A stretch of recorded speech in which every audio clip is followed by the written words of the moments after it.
like that. Yeah. So I wanted to talk about this fucking Rogue One I've because been wanting to talk about it for a long time now. yeah, I have talked about it for a long time because it is the most annoying goddamn thing to have ever existed, probably in history. So for those of you that don't know, which is everyone, Because everyone likes this movie. for some reason people like this movie. Yeah. I don't know why people like this movie. Oh.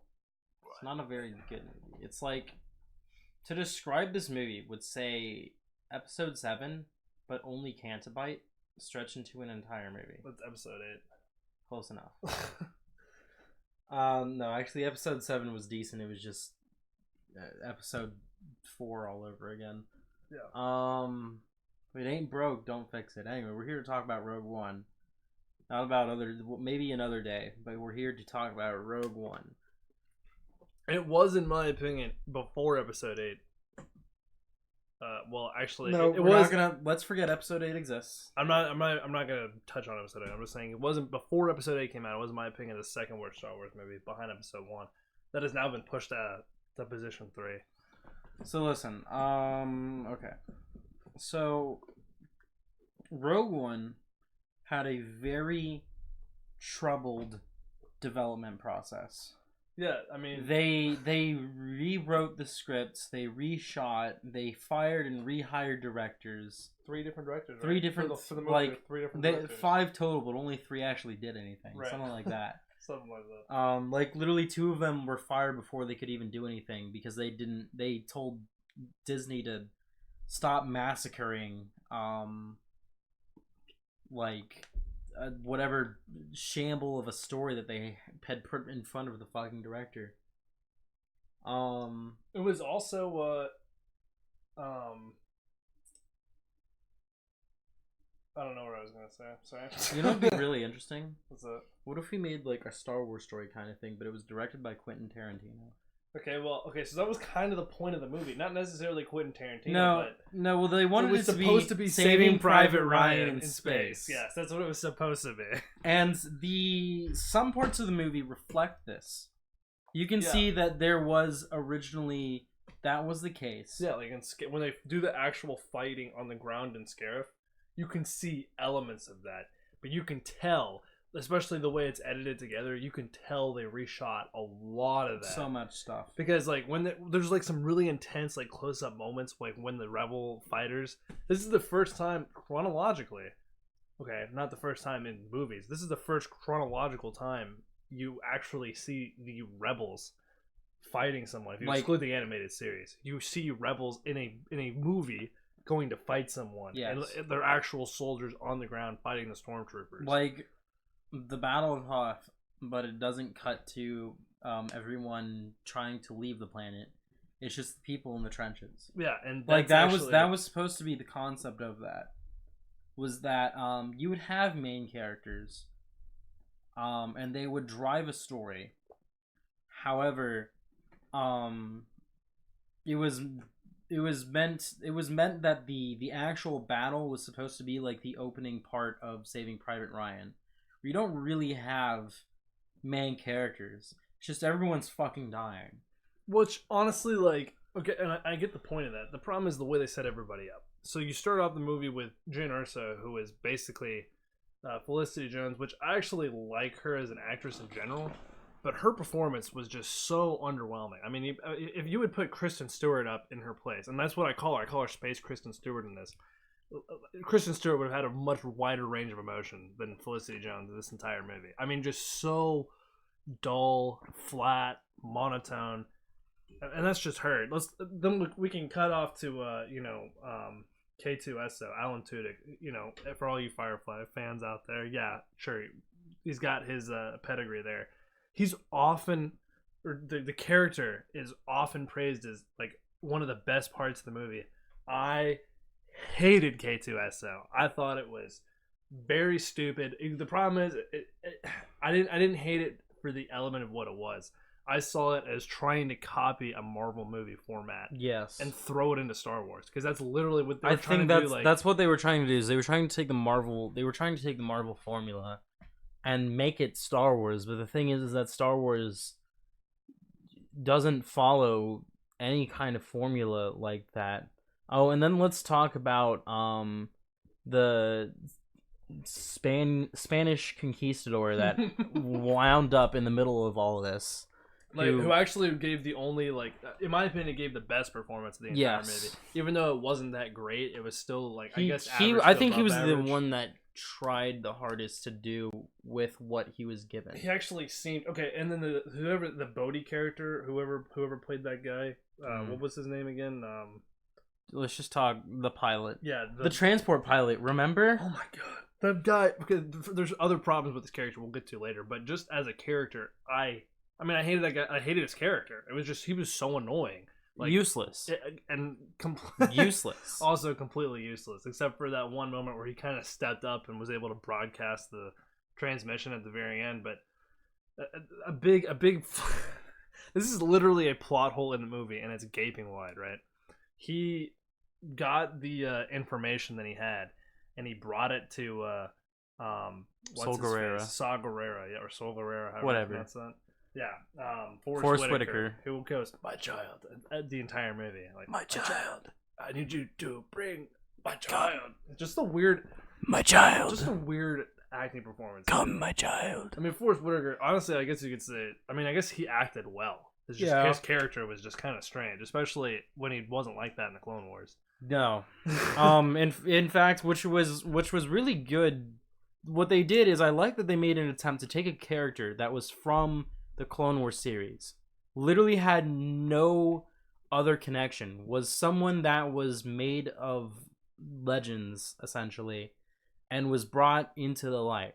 Yay. Good job. Yeah. Hats off to you for except trying. If it was gonna be, if you're gonna except take any you character, did it wrong. Except if you're gonna take any character from the Clone Wars, it has to be Ahsoka Tano, and that'll be a different character. That'll be a different video. It doesn't have to be Ahsoka Tano. No, it has to. No, 100%. You could take Rex excuse. And put him in a. Yeah, you could take Rex, but nobody. I mean, I guess no. For the same argument, nobody knows who Ahsoka Tano is, in the wider audience. In the wider audience. Yeah, for the same reason why you. But you could take a Clone Wars character and turn them into something. But anyway, that's not what we're talking about. We're talking about let's go down the list. So we talked about Space Kristen Stewart, the Spanish conquistador, the annoying robot.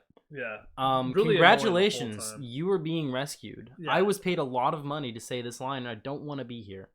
Not only but no, I didn't touch on the Bodhi thing 100% because when he gets captured by Saw Gerrera, and then they interrogate him using the weird tentacle monster thing. And it's later on when they get him, it's supposed to, like, the point is, like, he can't really communicate everything properly. Like, it's supposed to, like, affect his memory, and all that. And then he just immediately remembers everything. They establish, like, right before it happens, they talk about the creature, what it does, how this is going to affect the person. How this is going to cause issues. And then in the next scene, they meet him and they say, "Oh yeah, you're the transport pilot, right?" And it's like, "What?" And he's like, "Yeah, you're the transport pilot, right?" He's like, "You know what? I totally remember everything. I could tell you about the day I was born." He has when it's supposed to cause conflict that he's not supposed to remember anything, suddenly within 2 seconds he's just back on his feet, ready to go, ready to join the fight, and then oh my god, and then okay, so who else? Okay, we have we're going by characters. Okay, let's talk about Galen Erso for a second, because first of all, I love Mads Mikkelsen. Yes, I mean, holy shit, if you ever saw the Hannibal TV show, extremely underrated, extremely awesome. Mads Mikkelsen is a freaking madman. I never did that, but I can say that his performance was great through the movie, and he did a great job. I think his character was actually, like, good. It was an interesting. I want to say it was good. It was an interesting design, and to put in his character and create the exhaust port or whatever that ends up being the weakness was a good idea. What wasn't a good idea was just literally, I don't know what the proper term is, retconning or rewriting or whatever, the fact that there was no Bothan spies in the entire. Yeah, I do think they should have been. There should have been a character that was a Bothan spy that had connections to the Bothan spy network. That maybe or something. Maybe there should have been Bothan spies somewhere. There definitely should maybe have not. It said many Bothan spies.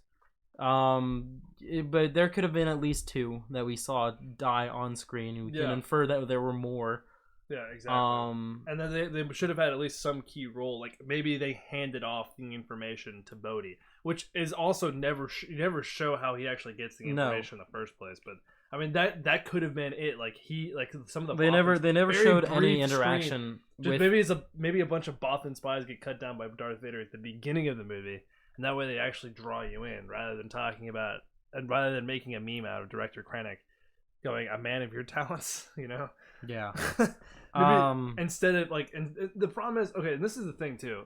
Hang just on. talking generally. We're still on characters Right, here. We're still on characters here. Don't get a little too off track. Sorry, I'm going ahead of myself here. Let's talk about so let's don't forget the monk and his. That's what I was gonna say. Let's talk tank. about the blind monk real What's quick. the guy from Borderlands, the Mexican guy? Who's the Gunzerker or whatever? I can't remember his name Isn't now. it like I know what you're talking about. it's not like Diego. No, nowhere near. Borderlands 2 characters. What's his name? Salvador. Yeah. Okay. Salvador. But no, he was like a Blind Monk. Hawaiian Salvador. Okay, but like he still kinda looks the like dude Salvador. looked like if I went to Hawaii, if I got off the plane and or boat if on Hawaii, if Dwayne the Rock the Johnson, person that I would see right in front of me would be him. The first native Hawaiianer What I is would his see background? would be this man. I don't know. I have never seen him in anything. Jang Wen is his name. Jang Wen. Is that holy shit? he's That's done a lot, him? man. Jesus Christ. Yeah, he's But I'm Chinese, just saying. apparently. Well, he looked. I felt like he had a more Pacific Islander kind No, of appearance I in the agree. movie. He looks like Hawaiian. He and I'm just saying, like, if I got off on any Hawaiian island, I stepped off, and the first person I see, the first person I greet, that greets me says "Welcome to Hawaii" is this man standing there. But and then there's the blind monk, which, I mean, I could entertain the idea of a wisecracking, force sensitive kind of guy that's not necessarily a Jedi. Yeah. I think that's a good idea. Yeah, I agree.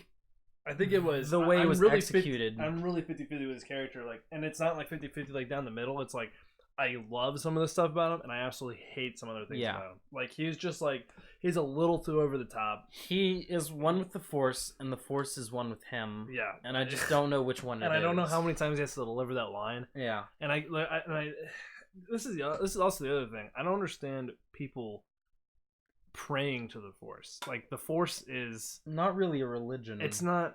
Well, I mean, it kind of is. They actually literally call like the Jedi a religion. The Jedi is but the Force isn't. It's not in the same way that like in Christianity or in any of the Abrahamic religions where there's like a God and like if you pray to God, like he can make things happen. Like the Force is just like an energy field, like quite literally what they say. So I don't really understand the concept of praying to an energy field. I mean, I just feel like this guy was. It would make a lot of noise. I feel like wasn't it that he was like a temple guard or something? Well, yeah, he was. It was established to be a temple guard, and it's in the comics too. Like he's guarding the Kyber temple that's on the planet. That's on Jeddah. That's the name of the planet. Yeah. Anyway, he was a guard. He was somewhat force sensitive, maybe not enough to be a Jedi. And I can entertain that.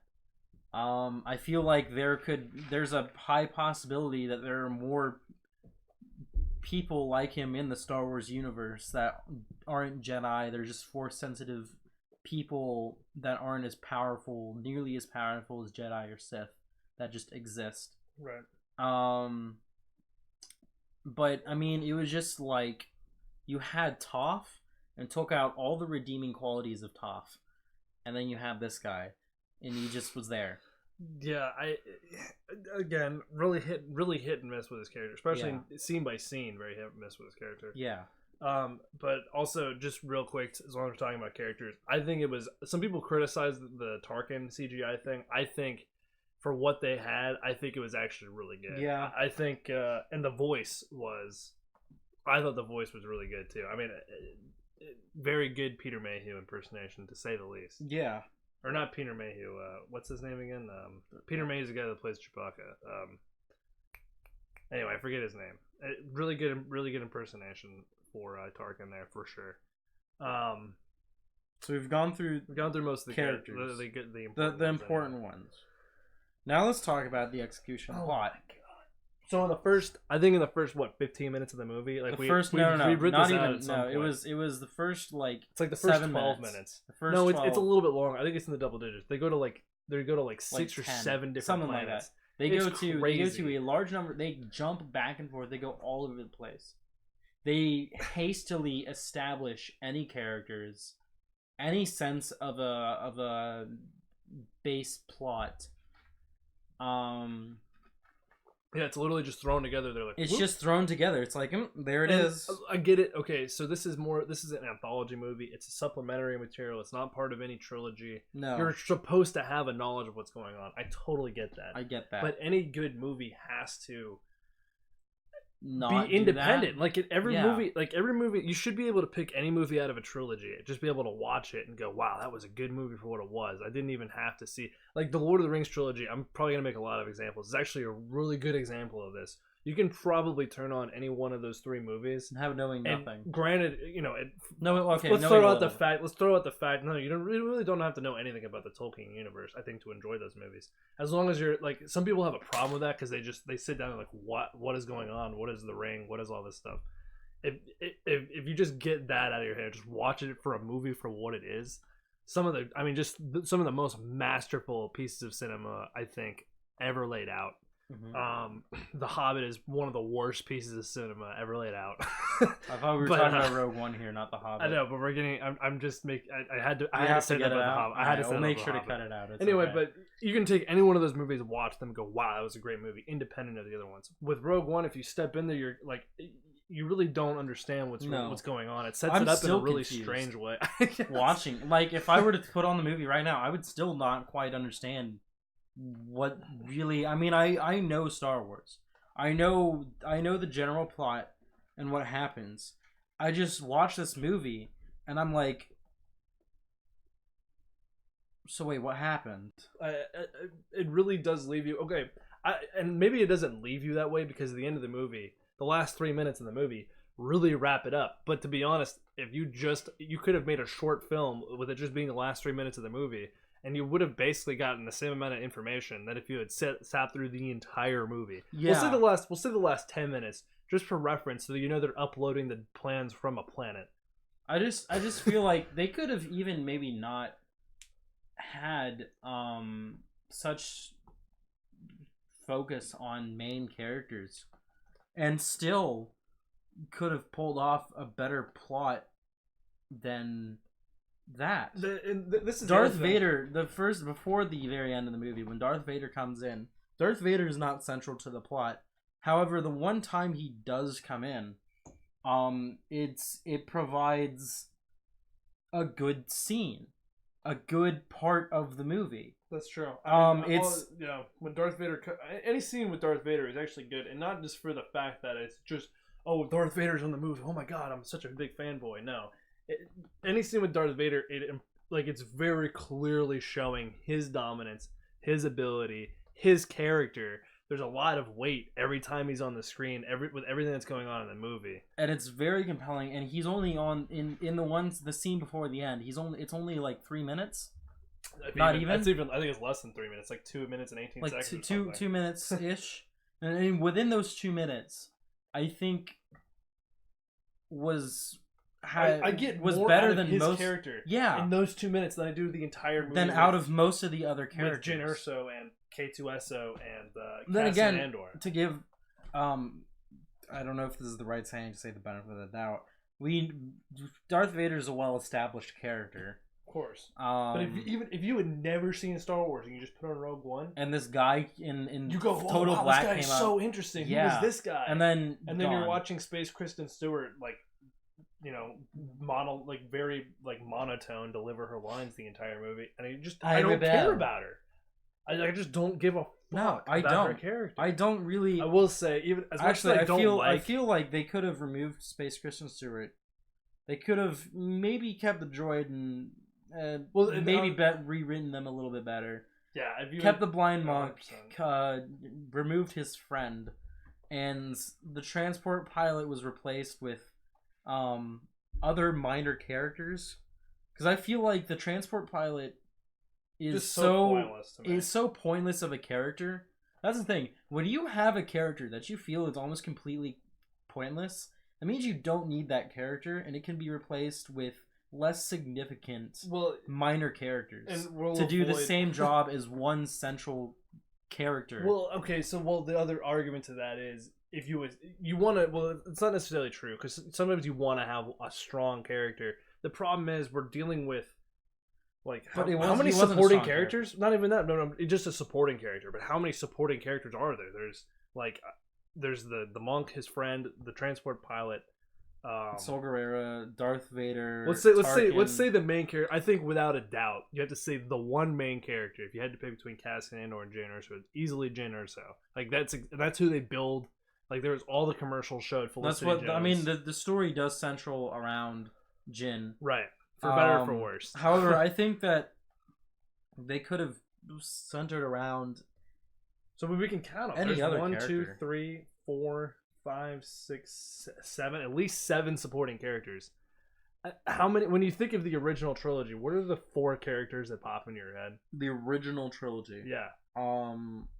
Like not Luke, like other like supporting characters. Yes. Yeah, so Luke's the main character. So Luke's the main character. Yeah, supporting characters. I think of Han, Chewie, Leia, Kenobi, Darth Vader. Right. Okay. So no, but I'm just but in their group. I mean, you can make an argument for C-3PO and R2-D2, but it's Han, Chewie, Leia. Bam. Those are your supporting characters. Like those are the first 3 people you named. You didn't have to think about it. I didn't. I go into this movie and I think, why are all these people? It's just it goes into trying to do a little bit too much, trying to throw too much on screen. It is. It's trying to do too much, and that's the thing is that the troubled development process, I think, added to this kind of catastrophe that came out of it. And all the script rewrites. All the script rewrites, all the reshoots. Because maybe, and that's another thing, maybe some of these characters evolved from other characters or combined other characters or they expanded and broke them up into different characters. Or shortened their character's experience and had them completely remember their entire Cushing, character. That's Tarkin's name, Peter Cushing. I couldn't remember that. Cushing? Anyway, keep going. Or just have their character completely it's not making a lot of noise, fuck you.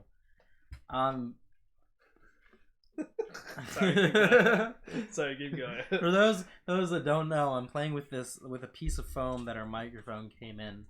If we can hear it, I'm sure they can hear that. I'm sure they can hear this. I'm sure they can't hear like this. Look at the levels on the mic. All right, stop.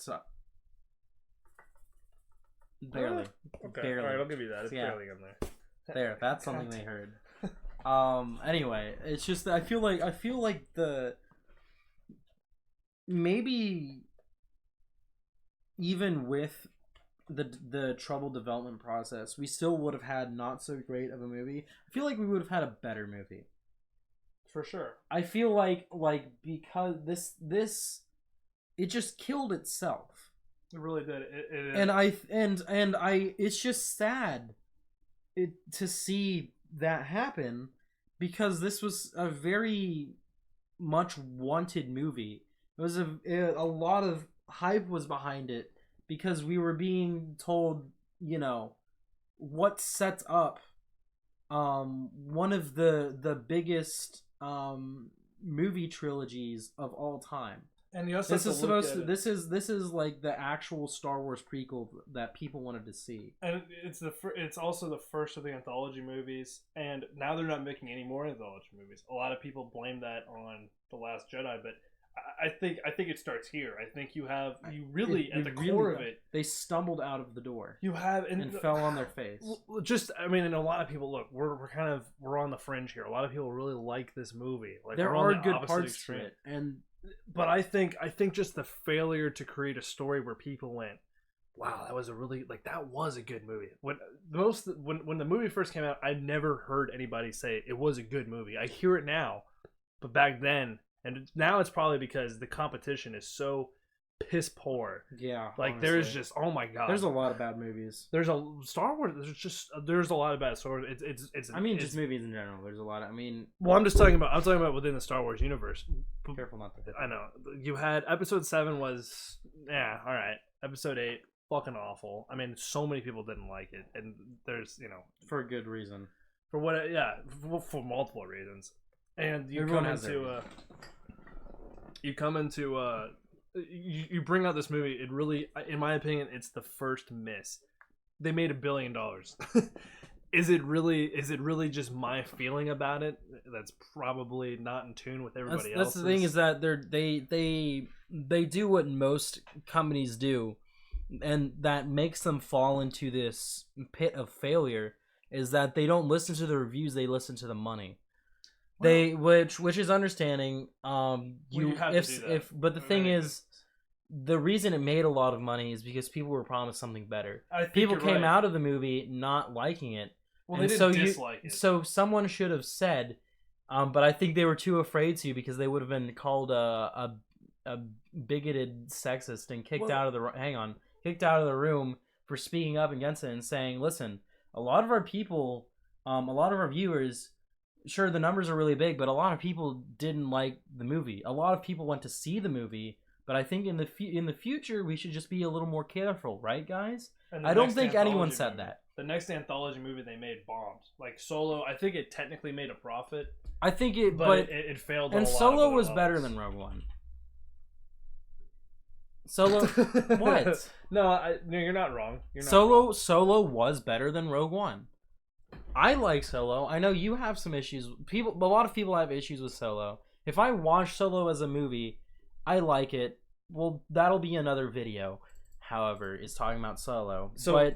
I think that they did try hard, but it didn't make as much money as Rogue One, because no one wanted to give it the light of day, because after seeing Rogue One, I'm pretty sure a lot of people just thought that they were like betrayed in a sense. They went to see their favorite more betrayed than when everyone sat down and watched Episode 1.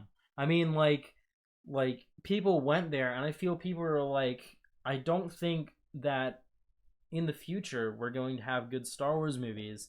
And I think a lot of people just put that in the back of their mind. Maybe they didn't say it out loud. Maybe the people saying they like the movie now are just trying to lie to themselves to try and like their old their favorite sci-fi thing. Well, and if you look at it through the lens of a common individual, I'm not even talking about a Star Wars fan. No, like just a totally normal dude, a common moviegoer who's they've seen, maybe let's just assume they've seen all the Star Wars movies, but they're not nerds about it. They don't really care. They know that Star Wars is a good movie. Yeah. You go into Rogue One, and let's just assume this person has relatively liked the Star prequels. Wars. Most people like the prequels for all of their crazy ass flaws. Yeah, a lot of people were at least accepted the prequels. They can be enjoyable in a sense. Yeah, the memes for the prequels are fantastic. That's the only context I enjoy the prequels. Anyway, so let's say they at least accept the prequels. You go into this movie with the lens of the failure of the previous Star Wars movies. Like, you just go, Episode 8 hasn't even come out yet. Well, Episode 7. Episode 7 came out. Most people accepted 7. So you go in and you think, but I'm saying failure, and they failed to really go, wow, man, episode 4 or 5 just blow people away. Like, holy crap, what did I just watch? That was amazing. The tension, the drama, the action, the way it draws you in, the way it makes you care about Luke Skywalker, all that stuff. It's missing that still, don't get me wrong, but you look at it through the lens of the other shortcomings of the other movies, and you go, when I laughed at the droid, I thought the droid was funny, and there was some cool fight scenes in there, and the space battles looked nice. Granted, I don't agree with any of this, but from the lens of the common person, that's what they see. That's why this movie makes $1 billion. It's also coming off of the actual success of Episode 7. But I'm sure even that common person said, "But wow, for a movie," and there wasn't really meat on the bone. Most people, at least in my anecdotal experience, and I talk to all kinds of people. I don't talk to just Star Wars fans or Star Wars haters or whatever. all kinds of people. Most people said, yeah, it was all right. And the last 3 minutes were the best part. When Darth Vader, I almost said Darth Vader. When Darth Burger Jake's occupied. Darth Vader comes out and just murders everybody. That's the best part of the movie. Yeah, honestly, that is. And I agree with that to a large extent. Now let's go a little bit further along in the plot. Some of the fighting was. The fighting on the ground, I think, overall was acceptable. Some of it was... There's one part I hated. There's probably a lot of things that we never saw that were supposed to be more of a bigger make it part, seem more intense. That were supposed to be a larger part of the movie. The one scene I have a problem with, to this day, and it stands out crystal clear in my mind, is Chirrut Imwe, the blind monk guy, runs across to go push that button. If you'll the scene before, there's literally like 30 stormtroopers or whatever. I think they were stormtroopers. Death troopers. Whatever. Like elites, like the elite. Yeah, there's like 30 or 50 of them directly to his left. And I understand he's using the Force. He's tapping into the Force to go and do this. Sure, or the Force, or not even that, but the will of the Force. The will wants him to do it at the very least. That's not the even thing. But there's 30 to 50 Imperial soldiers, we'll just leave it at that, to his left. He goes to make a mad dash. It cuts back. There's like 8 of them there. I mean, like, are you fucking kidding me? And then they all shoot and they all miss him because it's the will of the Force. I'll give you that. It's the will of the Force, whatever. To go pull that button or push that lever, whatever he's got to do. Pull the button or push the lever. you know what I'm trying to. It's exactly what I meant to say, and I'm sticking with it. And they just cut back, and his friend like pops up to shoot him down. There's like 5 people there. Yeah. And it's like, are you freaking kidding me? That is just an insanely stupid overlook. Like, that still bothers me. Like, just like, that was just so dumb. That is like one of the worst things I've ever seen. Especially it should have been the movie. Look, I know it's not a war movie, but Star Wars is in the fucking name. I'll tell you how to do it. Is that you open up the barn door, you step out, you have your hand on the revolver in your holster. You look around at the government agents around you, and you pull it out, and you start to shoot. But ultimately, there's a lot more of them, and they gun you down. That's Red Dead Redemption. That's how it should have been. There were only 5 of them there. There should have been 50 of them ready to just shoot him, and he may have gotten 1 or 2. The thing is, he's way outnumbered. Should have just been a heroic death, and then. But it was, there's 5 of them, and they all miss him. And they all miss him. At least enough for him to get there, because I think he ultimately dies in that scene. Everyone dies. Right, and then his machine gun Hawaiian Salvador, Chinese Salvador guy dies too. But when he goes to kill him, there's only like 5 people, and it's just frustrating as hell in that scene. Beyond that, most of the ground fighting was... Well, until we got to Scarif. When they were on the other planet where they had to go find Galen or so, whatever. Mm-hmm.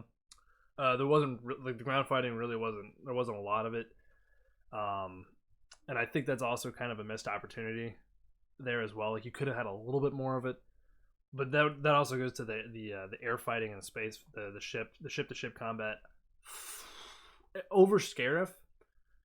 Actually, I actually like the space battle in general. It's not. I think a lot of people go out of their way and go, "Oh, it's so cool! It's so fantastic." I don't think it's like over the top great, because there's a couple of issues. Like, all of a sudden, like 500 TIE fighters launch at the exact same time. Like, I think that's a little weird to show that.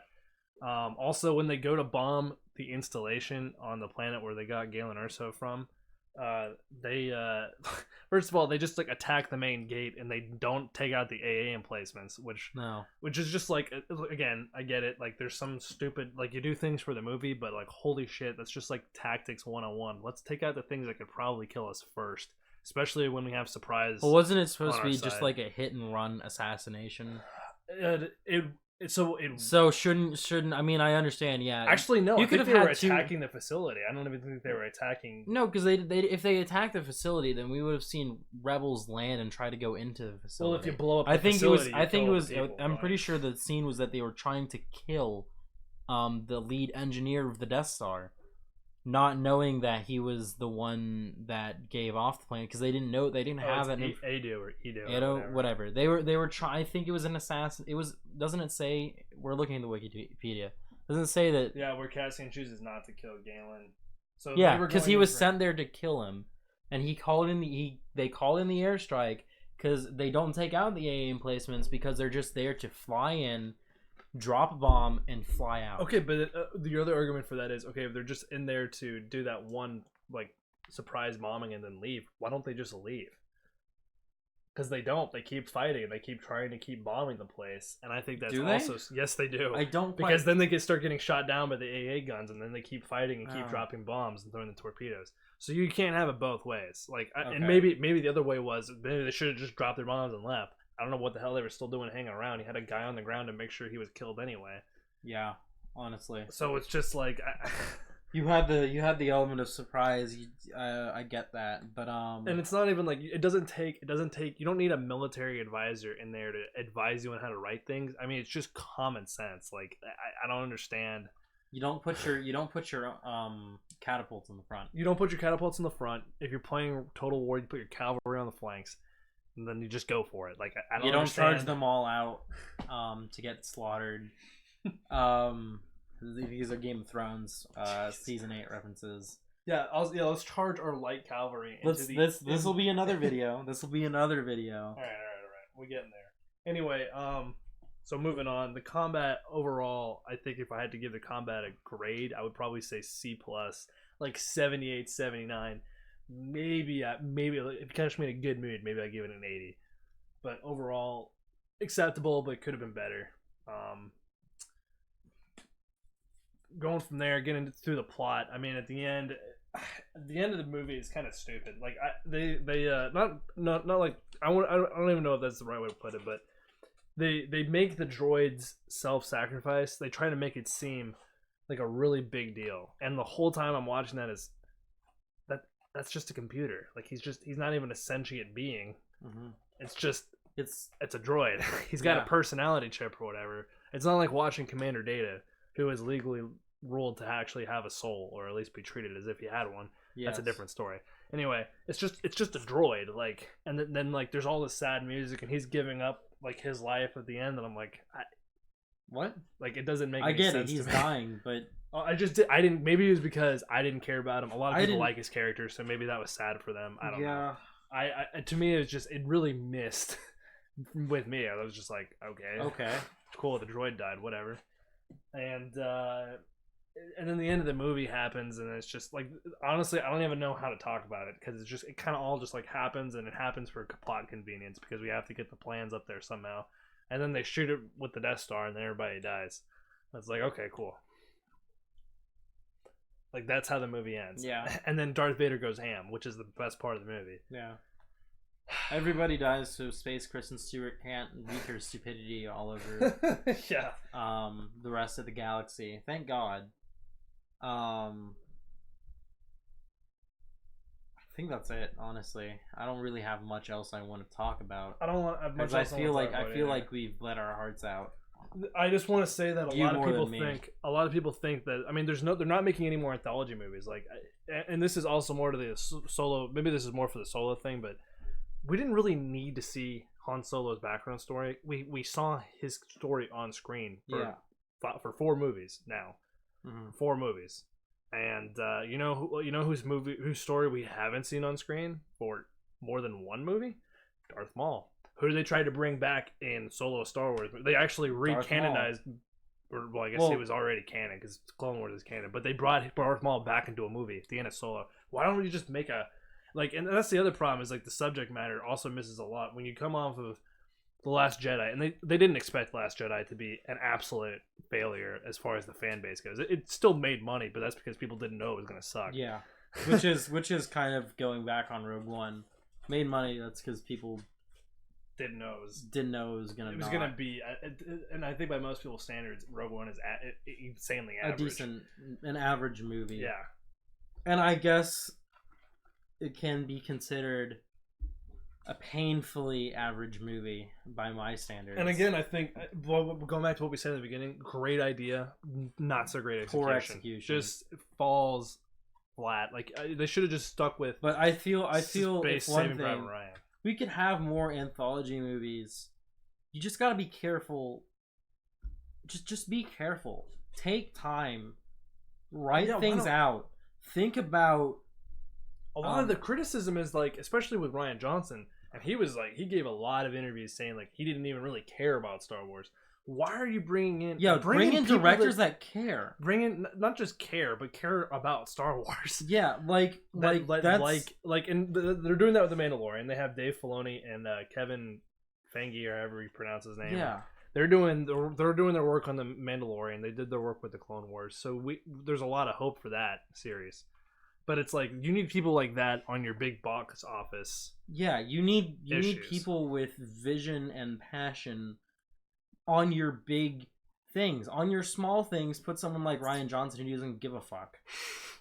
Who literally again, who as took much as who took the first script available to him and shot a movie and decided that should just because he was being paid a lot of money. All right, look, we gotta stop because we're gonna get into Rogue One. Okay. We gotta make a separate video. We're gonna make another. Okay. I mean Rogue One. Okay. I mean we'll come back to this, Jedi. but for now, Yeah.